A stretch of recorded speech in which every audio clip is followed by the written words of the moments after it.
Hello, East Coast, West Coast, and to our international audience around the world. My name is Adrian, and on behalf of the ASMBS, the Bariatric Surgical Training Committee, and my co-moderators, I would like to welcome you to this edition of the Fellows Project Lecture Series. As always, joining me this morning is Dr. Kunoor Jain-Spangler, and the West Coast session will be hosted and moderated by Dr. Judy Chen and the chair of our committee, Dr. Matt Martin. Of course, we're trying to bring the world of bariatric surgical education together with very high quality didactics by content experts. Over the course of the academic year, we try to follow all the new objectives of the updated ASMBS educational curriculum. Of course, today is no exception as to the quality of our speakers. Over the past year, we've enjoyed a growing number of participants, and we always welcome your questions to ensure that the experience is interactive for our fellows and also for the faculty. As a reminder, please use the Q&A function of the Zoom app to enter your name and institution in the questions, and we'll get to as many of those as possible. And I also want to remind everyone that there will be a separate Q&A session for the West Coast to rebroadcast this afternoon. September is National Pediatric Obesity Awareness Month, and today we have two great speakers to give us some insight on bariatric and metabolic surgery in this very special population. Dr. Tom Inge is professor and chairman of pediatric surgery at the University of Colorado, and he's also been instrumental in establishing the Center for Bariatric Surgery at Children's Colorado. He has had continuous NIH funding since 2005 and is a primary investigator in the teen longitudinal assessment bariatric surgery study, and he is without a doubt one of the world authorities on the subject. Today, he'll be talking to us about the pearls and the important aspects that fellows have to know about bariatric and metabolic surgery in the adolescent population. To round up our lecture today, we have Dr. Numa Perez, who is in surgery training at Mass General Hospital, Harvard. And Dr. Numa Perez is still a surgery resident, but don't let that fool you with regards to his knowledge about the importance of understanding the special psychosocial and socioeconomic as well as the healthcare disparities issues that affect adolescents undergoing bariatric surgery. In 2020, Dr. Perez completed a healthcare innovation fellowship at the Mass General Hospital Healthcare Transformational Lab, and his research is centered around outcomes and disparities in healthcare, as well as the use of technology and upholding equity in delivering healthcare to various populations. So without further ado, we're going to turn it over to Dr. Inge and start this lecture. Tom, please go ahead and take it away. Thank you, Dr. Dan. Really appreciate the opportunity to be here. See 49 participants at 5 a.m. Of course, most of you think it's 7 a.m., I'm sure. But yeah, this is supposed to be rather casual, informal, and although I'll be using slides that are sometimes used in an academic talk, I think the idea is to go through this and really just talk about the concepts and then have some time for questions. So again, we'll talk about the current status and practice of bariatric surgery in adolescents. I have no conflicts related to this. We will go over indications, contraindications, and then I'll spend a little bit of time on operations, not to talk through the technical details, but to talk about, I think, some of the nuances that we think about when we're offering surgery to teenagers and the things I talk to parents about, as well as the teenagers, and then end up with some outcomes of surgical treatment that we've been tracking over the years in this Teen Labs cohort. To dive right in, though, with indications, I think it's important to realize that that surgeons for many decades have talked about indications for surgery. And we tend to do that based on our judgment and based on the literature. It's in my world, that is to say, when we're talking about teenagers, it's important also to recognize that their primary care doctors, who are pediatricians, also need to be engaged in the literature, need to be engaged in the thinking about when to offer surgery, when not to offer surgery. And so I wanted to just highlight in this first slide the fact that a couple of years ago, actually in 2019, the American Academy of Pediatrics, which is probably the world's biggest organization of pediatricians and pediatric specialists, came together and actually put out a position statement on this topic of adolescent bariatric surgery, led in part by surgeons, I would say, with Mark Mikowski and Kurt Reichert as the key surgeons on this initiative. But the evidence was reviewed and best practice was discussed, and indications were actually agreed upon and published in the flagship journal called Pediatrics. This is just a quick slide to show you what you probably already know, is that as the body mass index shown here rises, so too does the percent body fat, as well as the percentile over the 95th percentile. And so the definition of severe obesity for teenagers could go by just the absolute numbers of BMI, but more typically, excuse me, we do talk about severe obesity starting at the 120% of the 95th percentile, and then class 2 obesity going up to 140, and then class 3 obesity being greater than 140. And this is not uncommon to see. That is patients that are coming in their 14, 15, 16-year-old years that achieve these rather extraordinarily high BMIs. And then with surgery, we can see that fall. But the criteria that I was referring to with that was published in the journal Pediatrics is here now. The selection criteria is class 1 obesity or BMI 35 to 39 with major comorbidities of obesity. The list, actually, if you read the paper, is quite broad. It's not just confined to these conditions: type 2 diabetes, sleep apnea, NASH, pseudotumor cerebri, Blount's, slipped capital femoral epiphysis, reflux, and hypertension. It's more broad than that. And of course, no contraindications. The indications at a higher BMI don't require a comorbidity, but again, require no contraindications. And by that, I mean, this is an individualized assessment of each patient. We look at family dynamics. We have certainly our behavioral specialist or pediatric psychologist that interviews the patient and the parents separately, and looks for any evidence of coercion, looks for autonomous thought on the part of the teenager, and ability to follow guidelines for their care and success with surgery. So there are a number of contraindications, I think, that are obvious.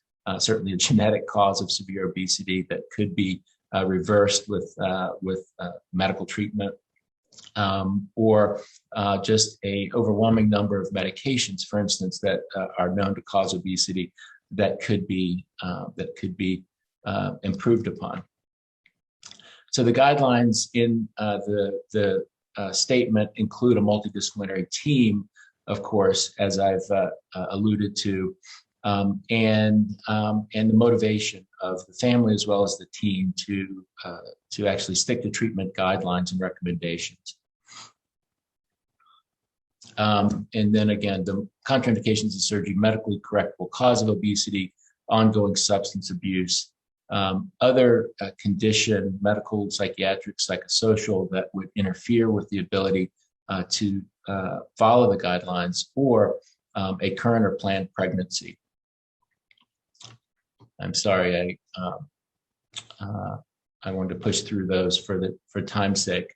So the most common bariatric operations that we are seeing these days are shown here. By and large, the vast majority, both adults as well as teenagers, are undergoing sleeve gastrectomy.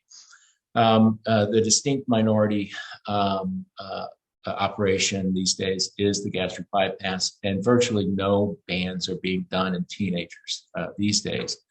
I'll say that the sleeve gastrectomy has gained prominence because of its simplicity from a surgical standpoint. That's not to mean that it's not an operation that can have complications, of course.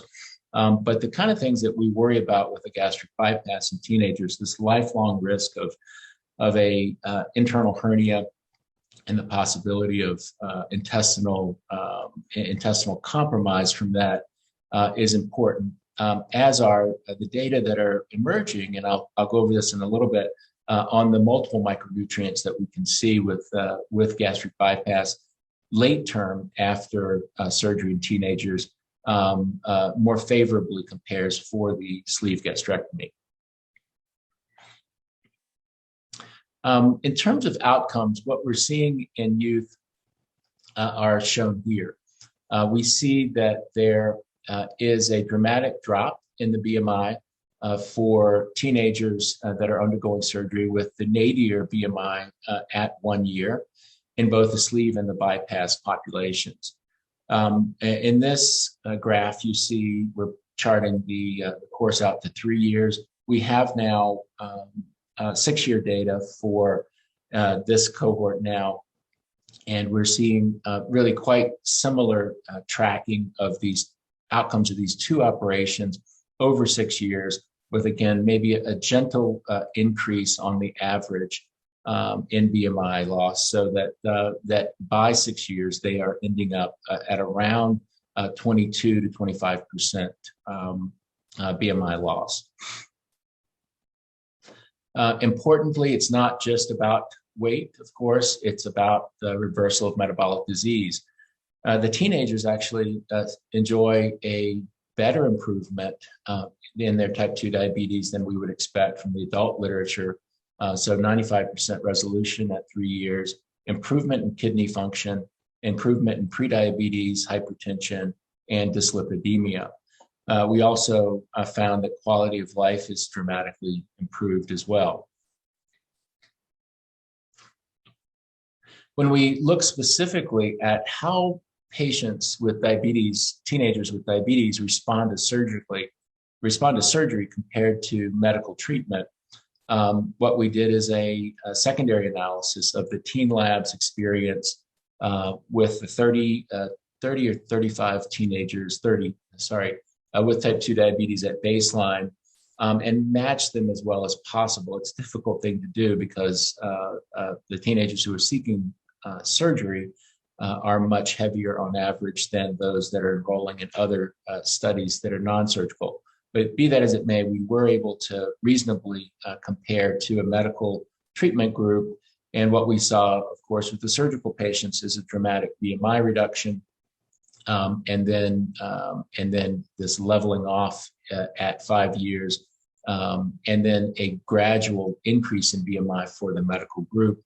The real dramatic differences were metabolically, metabolic though, with the medically managed teenagers with diabetes ever worsening their glycemic control as measured by hemoglobin A1C over time, despite intensive medical therapy, I might add, while, again, the surgical group normalized the A1C and remained less than 6 over time on average.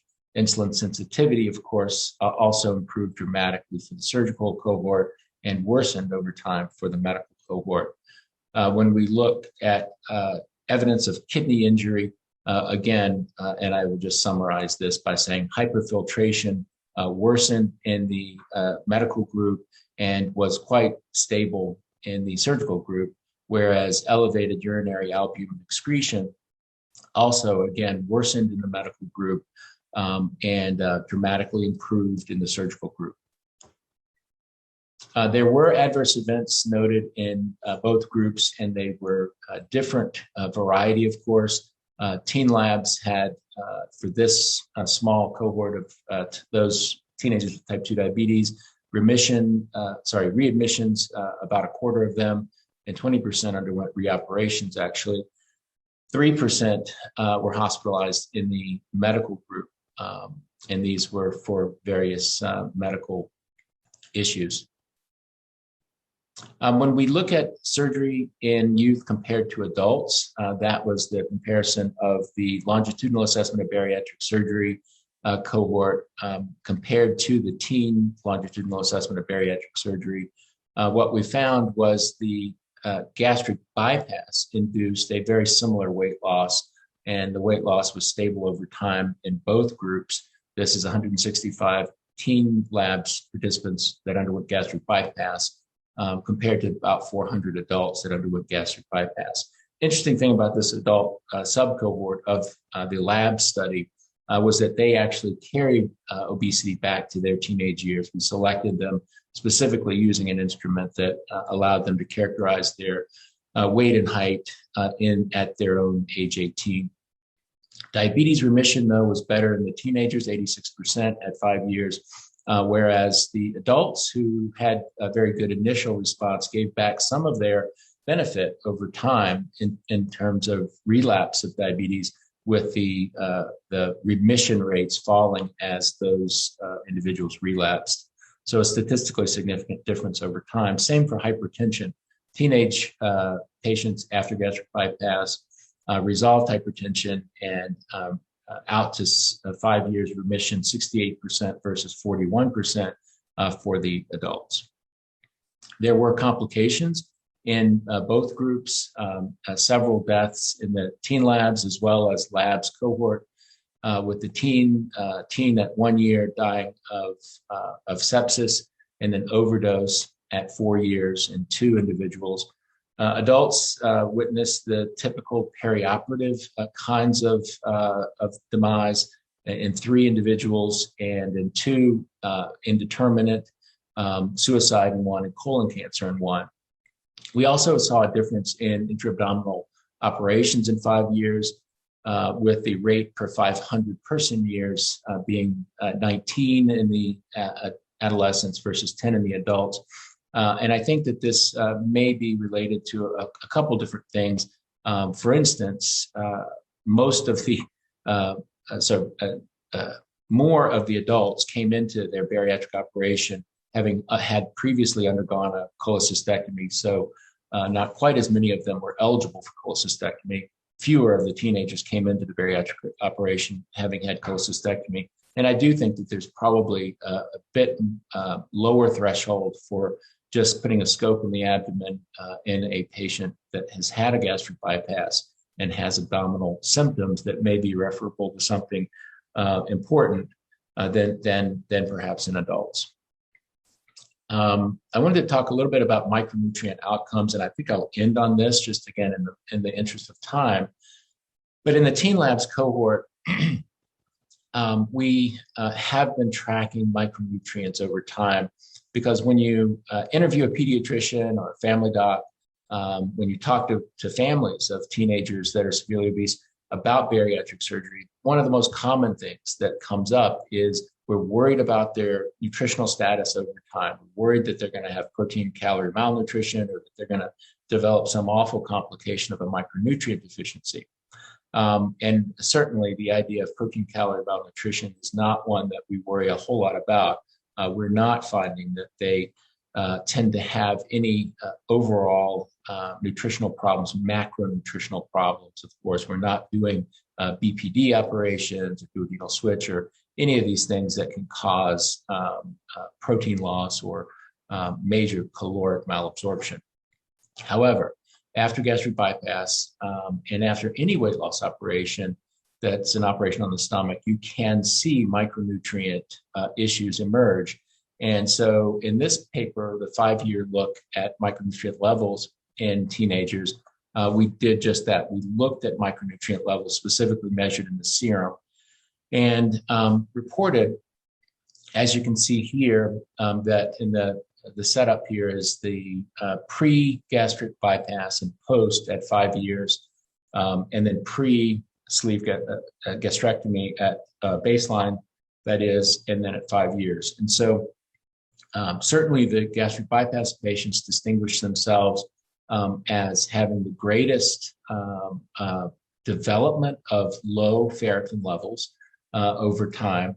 And sleeve gastrectomy also can occur despite the fact that the duodenum is in the circuit and intact. And so it is important to note that with these operations, a lot of things happen metabolically. And I think personally that the ferritin story has yet to be told in its entirety, because I do believe that there are things that we just don't understand about iron absorption after bariatric surgery, and certainly would not have expected such high prevalence of low ferritin levels after just sleeve gastrectomy that we're seeing here. Signals for danger with any of the other micronutrients that we follow were really just not there. There can be low vitamin B12 levels that emerge, but really in a very small fraction of the group, just over 10%.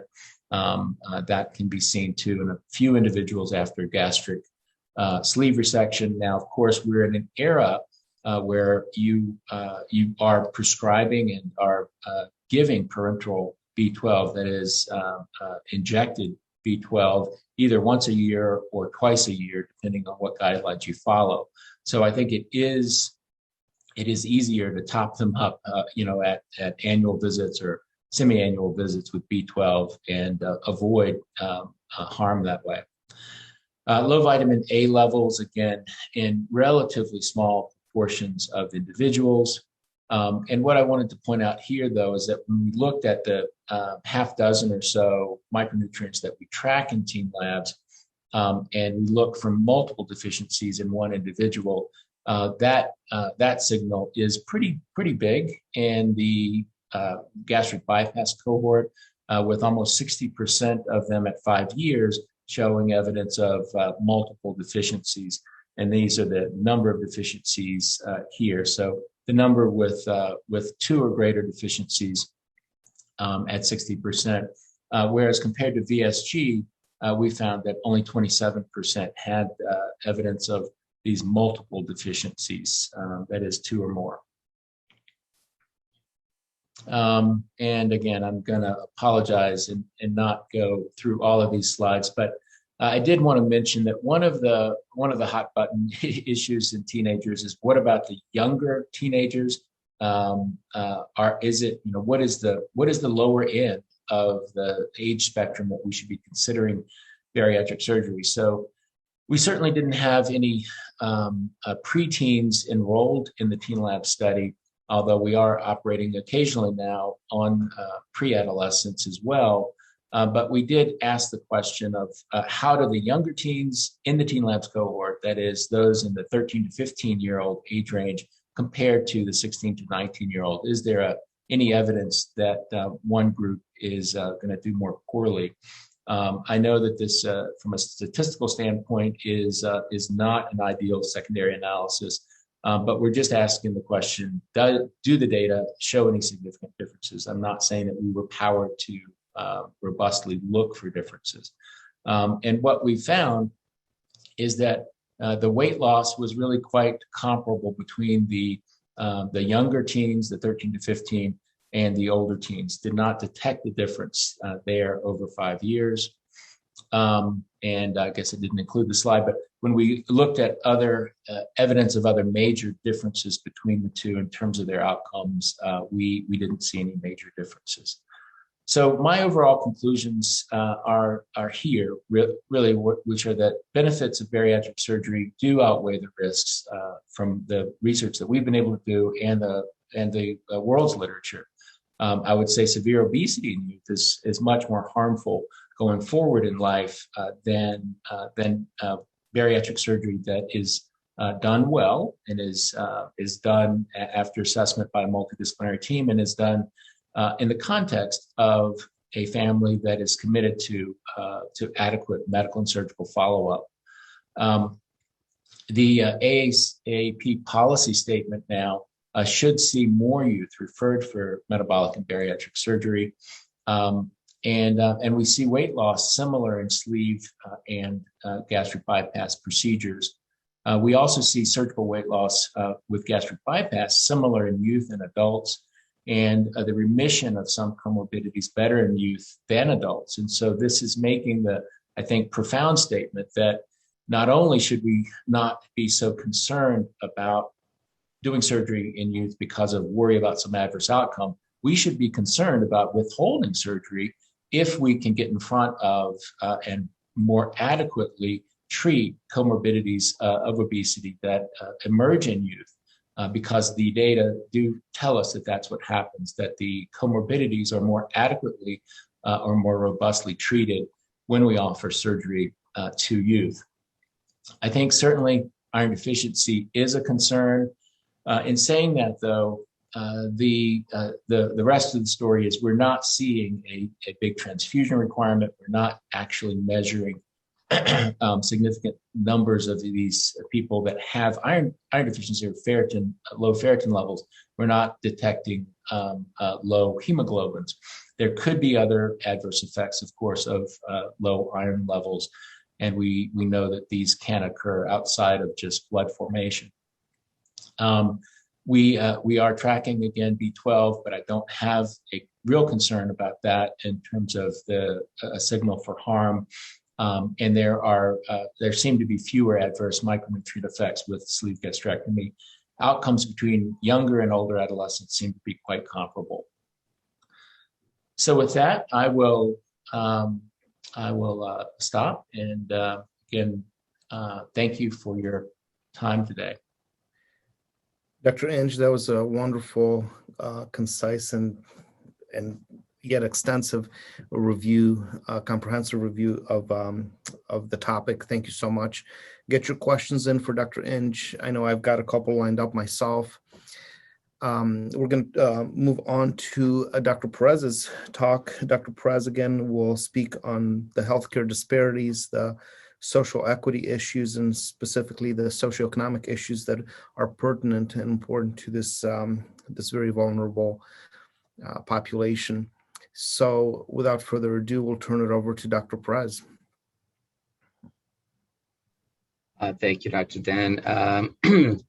First of all, I want to thank the ASMBS, obviously, for this great opportunity. You can tell that I'm still a resident because I failed to get a nice background. I'm the only one. But the irony of this opportunity does not escape me, to be here, quote unquote, teaching a group of individuals whom in many ways I consider role models is a little comedic, but we'll put that aside. I'm not an expert in the topic by any means, but I do have a passion for this topic, and I've had the opportunity to work alongside some folks that I do consider, thought leaders and I look up to. So that being said, I have no disclosures. And the agenda is going to be fairly straightforward, okay? So I'm going to try to convey what we know about disparities, not just in the utilization of metabolic bariatric surgery, but also in the prevalence of obesity, okay? And I think that's important to set the stage before we talk about how to treat it. And then, I'll try to sort of lay out a pseudo roadmap of how to go about and exploring those questions, exploring those disparities, and coming up with solutions. I wanted to start the talk, though, by, giving a quick reminder to everyone. A reminder that equity and equality are not the same. And we'll come back to this concept a little bit later, but you see equality there on the left. Those three individuals are certainly being treated equally. They all have the same size box that they're standing on, but it's very clear that they're not enjoying the baseball game to the same extent. Whereas equity is on the right side. And equity is the instrument by which you achieve equality. Okay, and it consists of, every individual getting the resources and the support that they need based on their individual circumstances in order to achieve equality. And so, keep that in mind as we talk about the obesity and its treatment. So it's hard to argue that childhood obesity is a national public health crisis, both adult but also childhood obesity. You see the rates here have been uptrending for the past couple of decades. I think it's a little bit past 18, closer to the 20% rate of pediatric obesity, which equals about 13 million children, a little bit over that. About 4.5 million of those children have severe obesity. And we know that there's race-based disparities in that prevalence. We know that non-white children and adolescents suffer from obesity at significantly higher rates than their white counterparts. And we know that there exist disparities also related to socioeconomic status, to household income, to the income of the head of the household, and related to the education level of the head of the household, right? So think about the disparities in the prevalence of obesity as being a little bit akin to the different heights of the three individuals that we saw in that first slide, okay?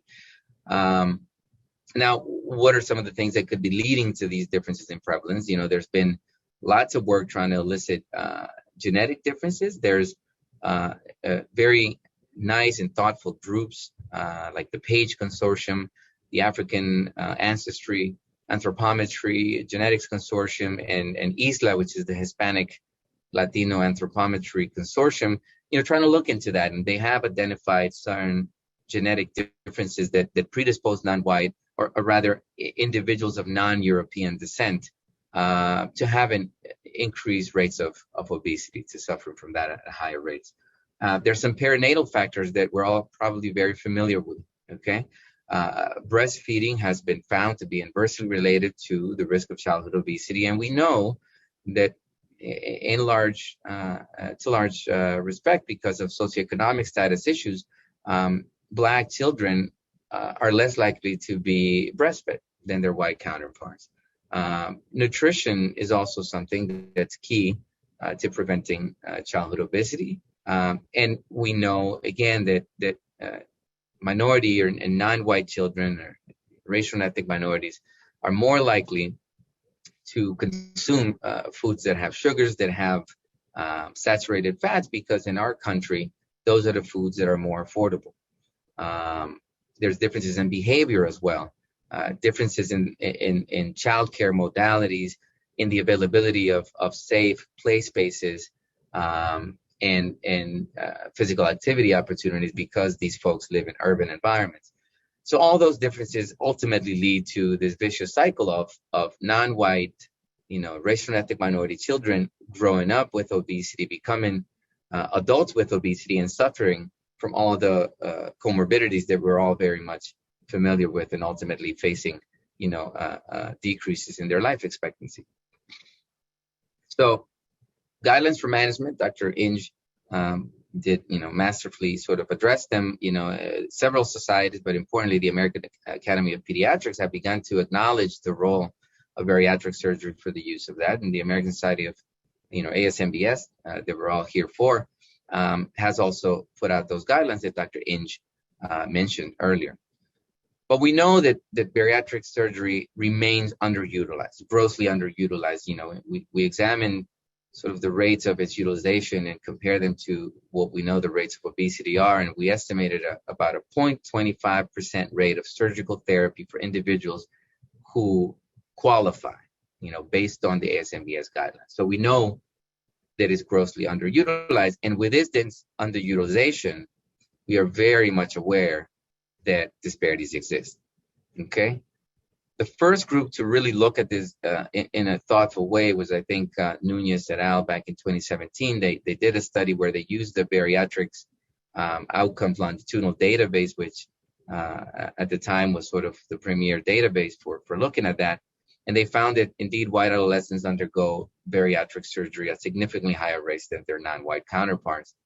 You know, that study, though, they did acknowledge some limitations inherent to the database. You know, first of all, the database it only included centers of excellence, so it may not be reflective of all sites performing surgery, although that is probably less so given that, you know, most childhood and adolescent surgery is performed at centers of excellence for the most part. They also did acknowledge that they didn't have a way to identify what the criteria had been used, specifically what comorbidities had been identified amongst the denominator of these children. And then importantly, the BOLD database didn't include any information on insurance. And when you speak about access to care, and we've learned from adult studies and pediatric studies that it's important to look at primary payer, to look at insurance, because that plays a significant role. And so our group tried to overcome those limitations by combining two databases, two very well-known national databases, and obtaining the denominator of children who presumably qualify for bariatric surgery from NHANES. And we defined those children as those who had severe obesity, i.e. who had either class 3 obesity or class 2 obesity, plus one of these three comorbidities, hypertension, dyslipidemia, or diabetes. Unfortunately, NHANES does not allow us to evaluate for some of the other qualifications like, SCAFE and Blount's disease and things like that. But these three being the more prominent, or, OSA as well. These three we do have information on. So it's important to keep in mind that the denominator that we obtained from this was still an underestimate, but nevertheless about as accurate as you can get. And then we use the NIS to extract the numerator of that formula, the children who underwent metabolic and bariatric surgery. We indeed found a rate of about 5% of kids who with severe obesity. These were children 12 to 19 years old, by the way. And that rate was indeed higher amongst non-whites compared to their white counterparts. Importantly, we identified that both race and primary payer are associated with significant disparities in utilization. So non-white children are about, 50% less likely to undergo bariatric surgery for obesity. And children who have Medicaid insurance are also, they trended towards being less likely, although we did not achieve statistical significance with that. Interestingly, though, we identified a difference in the differential impact of insurance on race. So a sort of an effect modifier or an effect modification of insurance on race, whereas among white patients, Medicaid insurance was associated with increased utilization of metabolic bariatric surgery compared to their non-white counterparts, where Medicaid insurance further decreased their likelihood of utilizing bariatric surgery. Okay, and so our conclusion from that study was obviously that not only are racial and ethnic minorities less likely to undergo surgery, but those of them who have government-sponsored insurance, which is a significant number of them, are further less likely to do that. And so, perhaps as we think of solutions, insurance expansion alone may not be able to correct this disparity. Now, some of the possible explanations for our findings, for the race-based disparity to start with, is obviously we need to think about provider referral patterns, implicit bias on the part of both primary providers like pediatricians and surgeons, in their rates of referral and the rates of recommendations for surgery. We have to think about patient factors as well. There's literature from the adult population that has shown that non-white populations are more likely to experience a higher quality of life while living with obesity than their white counterparts. So that may be less of a driver of them seeking what sometimes is, there are studies showing it's perceived to them as a method of high risk, like surgery is. We also have to, when thinking about this opposite effect of Medicaid on whites and non-whites, we can think, first of all, Dr. Inge's group has published data on, the fact that about a little bit over 54% of insurance requests, initial insurance requests for coverage of pediatric metabolic bariatric surgery are initially denied. And this is obviously something that would affect everyone across the board. But we know from adult literature in the world of disability claims that white populations are more likely to overcome and to navigate the appeal process and overcome those initial denials when it comes to disability claim. And if we extend that to these claims, we could, potentially think of a scenario where, there's this high rate of initial denials, but perhaps white patients and their primary providers are better able to navigate these denials and ultimately achieve approval, right? Completely hypothetical. We don't have data to prove that, but it is plausible. We also know that, white patients of higher socioeconomic status may just be more likely to consider and explore and perhaps even be successful with non-surgical alternatives. This differential effect of socioeconomic status on race has also been observed in data coming out of Michigan in the adult population. So that could certainly be another driver of this differential effect. And we know that, you know, racial minorities, especially those of low socioeconomic status, are known or are thought to have a higher rate of distrust for the healthcare system. Although I want to couch that in the right setting, you know, because this is a topic that's been discussed heavily during COVID and when it came to testing, and especially when it's come to vaccination, right? And we always talk about racial minorities, racial and ethnic minorities have higher distrust for the system. And when we word it that way, we kind of put the blame on the patient, on the population. We point the finger at the population. And perhaps a better way to verbalize that is to say, the healthcare system and medical providers are perhaps not equipped to reach out to get across to racial and ethnic minorities to overcome baseline rates of hesitance as well as they are for white patients, right? And when we couch it that way, that sets us up for exploring solutions rather than just being left with, you know, a non-modifiable factor. Oh yeah, I mean, they trust us less, so I guess there's not much we can do. So it's important, right? Every coin has two sides, and when it comes to disparities, it's always best to be honest, to point the finger at us and see what we can do to solve it, rather than just point the finger at the patient and leave it at that. So how do we move forward, right? The important part of pointing out all these disparities is to start thinking about solutions. And so our group, you know, put together what we call a framework, but it could be called a roadmap, just a loose sort of set of suggestions on how to explore the entirety of the care journey of a child or an adolescent with obesity, and try to tease out where along that journey these disparities arise and how to then come up with solutions and how to better target our resources, which granted are limited, to the areas where they're going to have the most impact, right? So in thinking about, you know, this disparities, we have to consider, first of all, the differences in the views that the patients and their parents and their family members have related to obesity, right? We commented on the differences in quality of life amongst adult populations. Obviously, we have to consider things that are unique to the pediatric populations, like, you know, participation in school sports, mental health, bullying, and all those things. So how do children of different races, of different socioeconomic status, experience obesity? How do they think also about the short and long-term risk sort of and deleterious effects, right?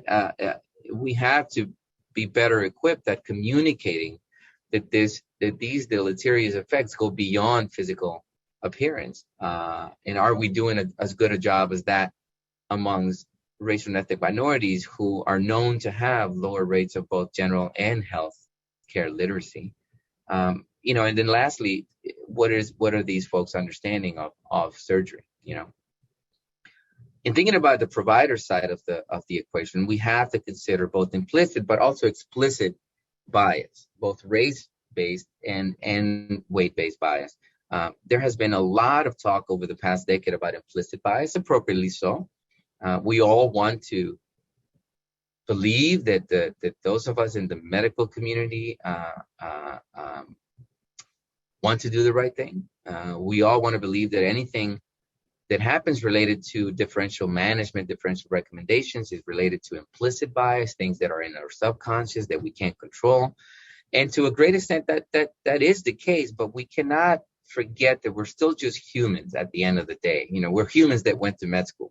And we all come from different backgrounds, and explicit bias does very much exist, has not been studied very well, but should.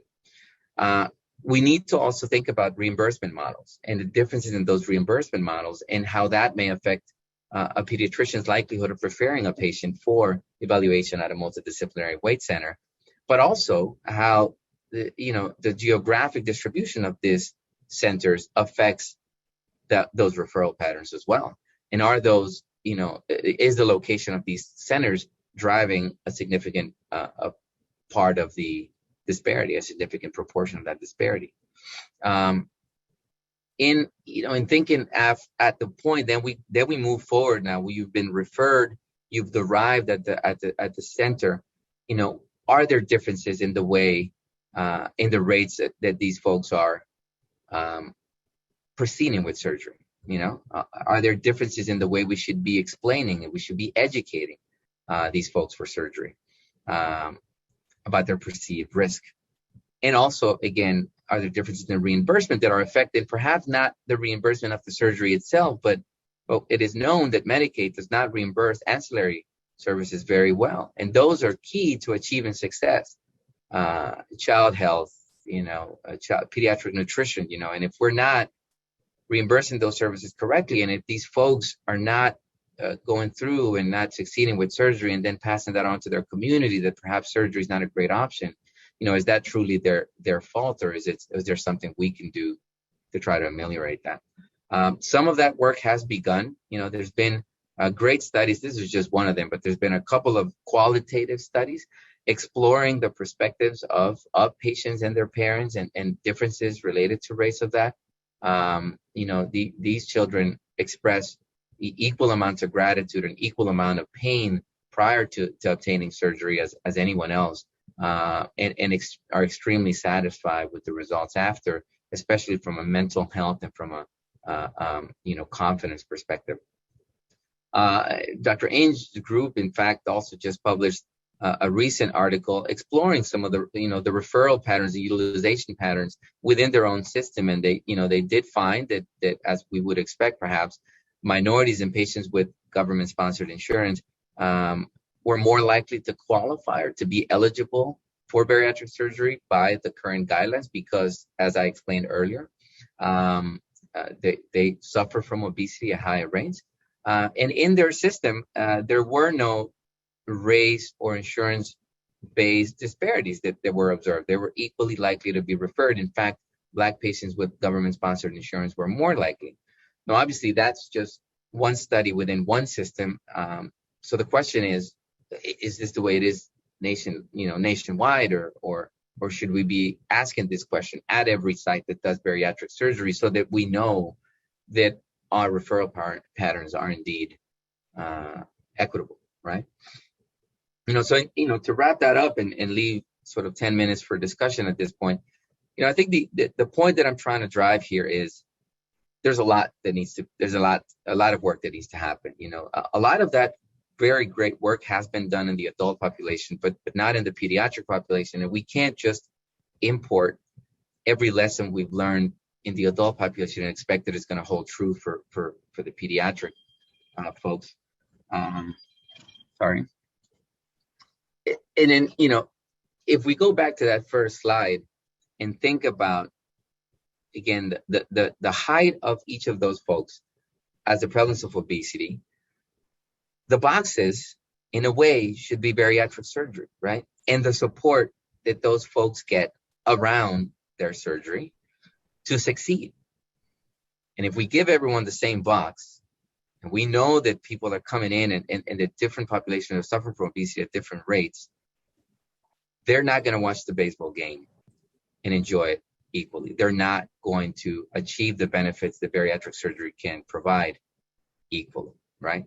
And it's going to take all of us to sort of drive that change. And so with that, I'll end. I want to thank a couple of folks from ASMBS, Dr. Janie Pratt, Dr. Farah Hussein, who've been great mentors, and my mentors here at MGH as well in doing this work, and many others that are not here. So thank you, and happy to take some questions.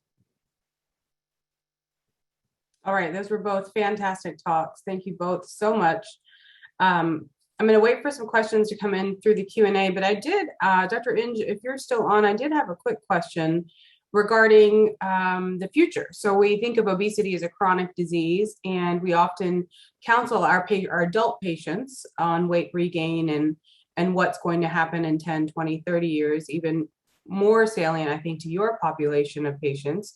So when you talk to these kids about having a sleeve gastrectomy and to their parents, and we know that there's going to be some weight regain in the future, are you talking about a second stage procedure, potentially doing the duodenal portion of the switch in the future, or how do you handle that now?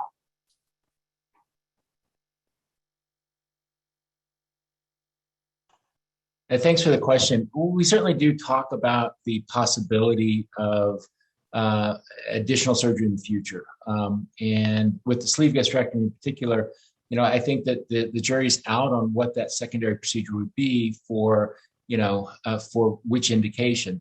So in other words, if we're talking about the indication for weight loss, might you be thinking more about a switch operation, depending again on the patient, their weight status, and comorbidity status. I think the idea of putting someone through a DS, however, if it's just reflux that they're dealing with after a switch and their weight loss is more or less okay, their weight loss maintenance, that is, then a bypass would certainly be a very good option. Switching, or I should say, converting a sleeve to a bypass is really much less of a technical operation than a switch or a primary bypass. So I think that the long-term story too will be told with our medical colleagues. And as we're seeing more and more focus on pharmacologic management of obesity, we have to realize that we do need to sort out what drugs may be relevant postoperatively, what may be both safe and effective. And the fact that we're still seeing many patients referred to us late in their weight gain journey in their teenage years, that is BMIs in the 50s and 60s, it means that surgery is not going to typically get them back to a normal BMI. It'll be a healthier BMI to have a BMI of, say, 35 or 40 after surgery. But I do think that we have to be realistic when we're talking about BMI 55, 60 patients that we're seeing and what they can expect from surgery and what multimodality therapy may be in the cards for them in the future. Thank you so much. I do believe Dr. Dan had a question. Yes, so this is a question for both our speakers. We saw some of the slides presented by Dr. Inge on how metabolic function declines in adolescent patients, renal injury increases quite sharply, diabetic remission is better earlier on. And we also saw in both lectures some mention of the very low utilization of this, lower even in adults, where we're at about 1%, maybe a little bit higher now. This may represent possibly the best opportunity to curb the healthcare problems of obesity early on, when the disease process is early, the metabolic dysfunction is early. So we have our troubles getting to the primary care doctors and understanding the importance of striking while the iron's hot and not waiting until the patient is in the late stages of the various comorbidities. How does that occur in front of pediatricians, where I would imagine it's a very touchy subject? And also from Dr. Perez's standpoint, how does the different environment of dependent patients where parents have to make some of these decisions influence that? So we'll start with Dr. Inge. Yeah, I think you raise a very difficult part of this equation. That's advocacy for, best healthcare, advocacy for following guidelines, and we're not there yet. I don't think that we're doing a good enough job as the experts, as the people that are advocating for use of effective therapy. I certainly do think that the pediatricians are becoming more and more aware, but I really don't think that now that I've been researching for 20 years this topic and publishing, I don't think that the message is going to entirely be delivered just through the literature. I think it's going to be getting all of our impressions out there and through whatever social media channels and media channels and taking it directly to the people that have the most to gain. There is this, something inherently unfair, right, about having in some senses, a brick wall between, effective therapy and the patient population. And, again, you don't want to accuse any particular part of the profession, our profession, of being a brick wall. But in fact, that those data that you point out, the 0.25% of eligible patients getting to the treatment means that something is a barrier. And so we have to focus increasingly on how to get through those barriers and using all channels possible. Yeah, I mean, I have to agree, obviously, with Dr. Inge's points. In thinking about the entire journey, like one of the things we know, for example, right, is some of the anti-obesity medications can be expensive, quite expensive. And so that in and of itself may be a barrier, even when you're thinking about non-surgical management of obesity amongst individuals of lower socioeconomic status. If we want to import some lessons from the adult population, there was a very nice study, and I'm blanking out on the first author's name at some point, but they did 2 pair studies where they first of all found that adult patients with obesity were far less likely to have considered surgery coming into their primary care's office, okay? Additionally, though, they were more likely to consider it if proposed to them and presented to them by their PCP. But PCPs were less likely to offer bariatric surgery to racial and ethnic minorities.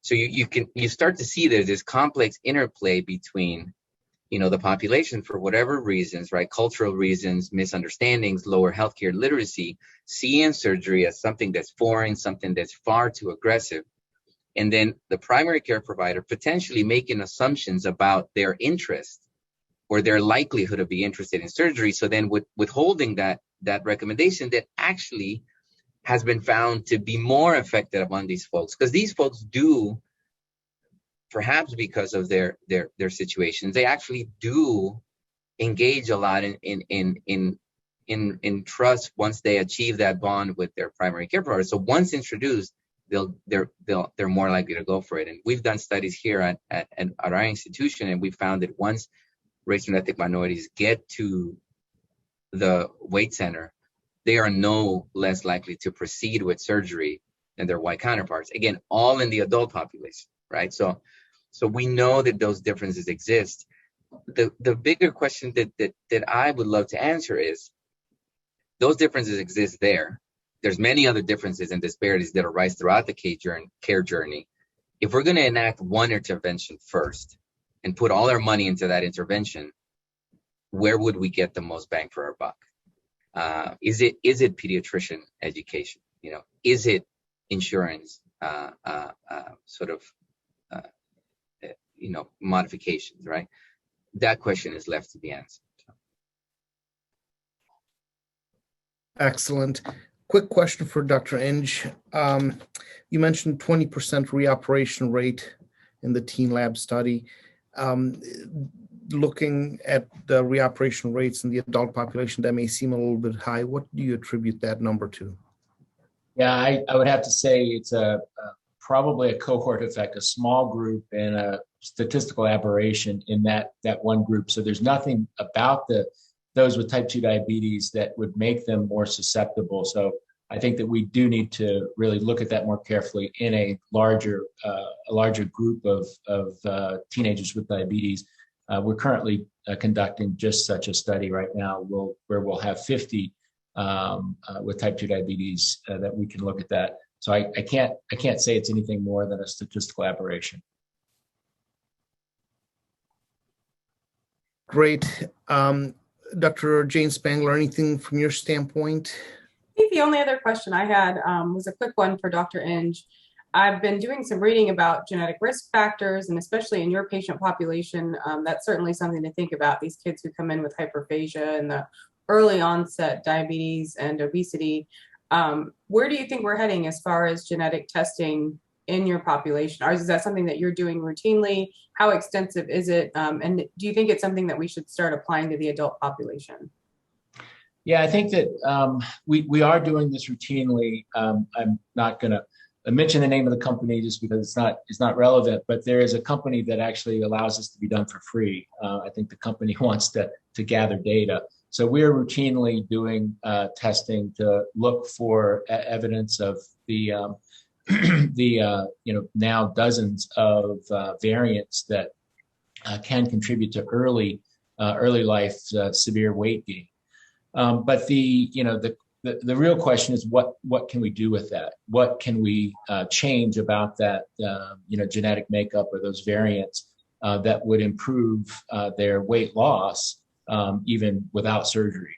We're not there yet, of course, but there is a great deal of work being done with gene editing type of techniques, as you know, that may have some future hope for being able to address these particularly monogenic forms of obesity. Certainly that doesn't say anything about just the vast majority of our population that I think suffer from polygenic as well as environmental causes. Great. Well, we're at the top of the hour, and we want to thank you both for your expertise and the time, especially at 5 a.m. in Denver. Thank you both for taking the time, and we look forward to having you back on this program in the future. Thank you. We'll wrap it up. Thank you very much for the honor.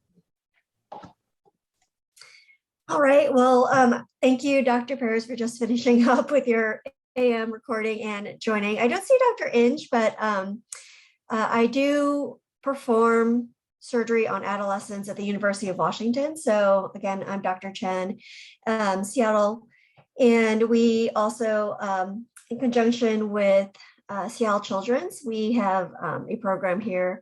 And so hopefully I can help answer some questions in the chat. But of course, specifically for Dr. Perez, I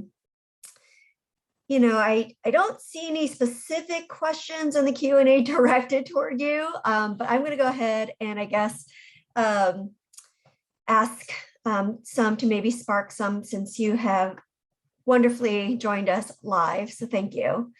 Hugely appreciate your work here. And I actually trained at Brigham and was able to be at MGH with your group. So love seeing your stomping grounds. Anyways, back to questions from my standpoint for you. So ultimately, I agree with, kind of what you brought out in regards to, insurance coverage. And so, if you were to kind of look towards, maybe try to influence policies or things like that, is there anything you find that might be more helpful, other than, of course, more resources in regards to nutrition, mental health, all those things? How can we really elevate the fact that, as you said, 0.25% of this population is getting surgery, which it should be so much more. We know earlier treatment is better. And then in regards to disparities, as you described, how do we maybe change policies in the future? And that's a really big question, but I'm going to let you tackle it. I'll try. Thank you very much, Dr. Chen. So let me start by focusing on one part of your question where you said, well, how do we elevate this discussion? And, I think one of the things that's missing, or one of the links that have not been made yet, is, that for lack of a better word, burden to society of when we don't treat obesity at the right time or at the earliest time that we could. And then I feel like there's this honeymoon period, right, where these patients go on to be in their 20s and 30s and 40s and probably not, have such high costs to the medical system. They start to accumulate these comorbidities, but perhaps they're not, admitted to the hospital as often. And then they sort of hit those late 50s and 60s. And that's when we start to see those patients, and we all care for those patients at one point or another. And so I think one of the things that our society, our government, our policymakers, and perhaps us on the research end have not I think have not made a good, have not done a good job at making clear is that direct correlation, but perhaps with 30 or 40 years delay of the price that we as a society pay when we delay treatment of obesity, like Dr. Inge presented in his slides, when you treat it in adolescents, they do better, they respond better, you have better resolution of comorbidities. And so I think that's one of the things that might help policymakers finally make that step to say, okay, if we're going to end up paying for this chronic health issues out of Medicare at some point, well, maybe we should fund at least the portion of Medicaid that gets funded by the federal government a little bit better and cover not just the surgery, but cover all these ancillary services and actually make sure that when a child or an adolescent is suffering from severe obesity, let's just face the fact that it's not going to get better on its own. Let's take care of it now. Let's provide the insurance coverage that's necessary to take care of it. And then we won't pay the price in the back end. I think humans are not wired to think 40 years down the line, right? Like we're just not. But I think as a policymaker that's trying to make an impact, that would be a great way to elevate that discussion, I think. Yeah, I agree. It's hard to look past the end of your nose, right? Or things.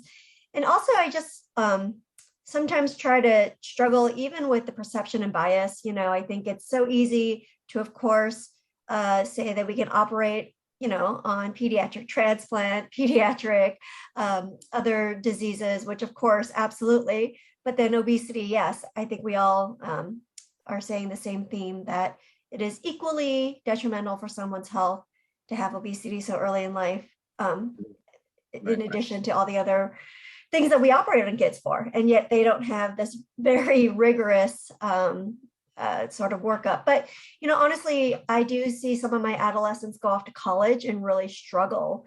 There's no medical system for people in college, even, especially in this really vulnerable population. And, they're trying to live their lives, and you're trying to get them to sort of come back for those mental health appointments. Right. The challenges of peer pressure, body image, alcohol in college. And so, yes, I feel that there's some elements to this specialty that is just needs a lot of partnership, not, of course, as a surgeon, but, the transitional care, even as young adults, don't really have. And I think that that's really missing. And one of the things to highlight from your point is, I want to be a pediatric surgeon, right? When I graduate, that's what I want to do. And one of the reasons I want to do that is because, in the pediatric population, you really set them on a completely different trajectory when you do a surgery to take care of whatever condition you're doing, We don't have that data. We don't have that long-term data right now. But for all how could we tell where your patients would have ended up otherwise, right? How could we tell what kind of experience they would have had in college or in their daily life? We know from adults that I've met bariatric patients that call their bariatric surgery date their second birthday, right? And so if we can, just imagine the impact that can cause on a child. And two additional points. Number one, I don't want to just focus on bariatric surgery, because ideally, none of us do bariatric surgery and nobody just suffers from obesity, right? Like ideally, we should also focus on prevention, right? But for the time, and we should do that in parallel. But at this moment, I think the data is pretty clear on the fact that if you've developed severe obesity, whether you're a child or an adolescent or whether you're an adult, the best treatment for you is bariatric surgery. We wish you wouldn't have gotten there. There may be genetic causes behind you getting there, especially among the pediatric population. More and more data is coming up with those, individuals with healthy weight parents, healthy weight siblings. So there are other causes. But if you're already there, let's do the right thing. Let's give everyone access to surgery and the ancillary services that go with it. And let's just take care of it now. Absolutely. I do want to share some questions and then you and I can answer. I think Dr. Inge is probably, of course, we all have things that come up. So it looks like, I tried to answer a few of them by typing some answers, as well as indications for bariatric surgery. Since it was outlined, we are going to just have you, you can refer some of those on ASMBS as well as, but basically the indication of bariatric surgery in children is the same as adults. And so as Dr. Inge mentioned before, that it's not per se that BMI, it's the 95th percentile. And then there's another question about, is it determined by a certain year? So again, you can see that on the x-axis, there's years, and then so there's a chart from year 2 to 20. And then if you look along, that's the year that it's determined by. So that was 2 questions real quick. There's a lot of questions in regards to specific nutrition things that Dr. Inge presented on.